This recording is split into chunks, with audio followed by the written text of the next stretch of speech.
Wala umanong ibinigay na tulong si Vice Ganda sa staff ng It's Showtime, matapos masuspindi ng 12 araw ang programa, ayon sa source ni Christy Fermin.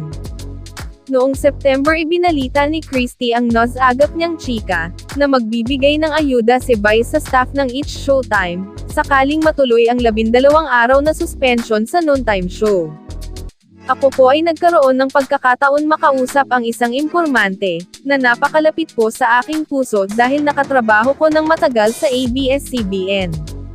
Ang sabi niya, dahil staff siya ngayon ng Showtime, sa isang pag-uusap ay binigyan daw po sila ng assurance, ng pangako ni Vice Ganda na kung sakali raw po na magkakatuloy-tuloy itong suspension ng 12 araw ng MTRCB, tutulungan niya ang staff, say ni Christy sa Showbiz Now na.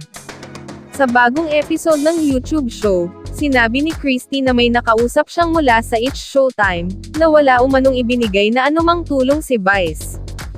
Nanggaling din mismo doon sa loob, wala naman daw binibigay na ayuda si Vice, say ni Christy.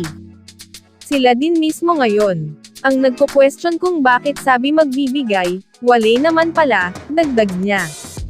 Pero ani Christy, kasi ang katwiran niya siguro, yun lang namang mga host ang suspended pero yung staff and crew sila din yung magmamando sa pumalit na show.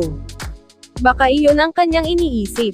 Bakit pa nga naman siya magbibigay, sila nga naman ang nawalan ng trabaho pero ang staff and crew tuloy pa rin.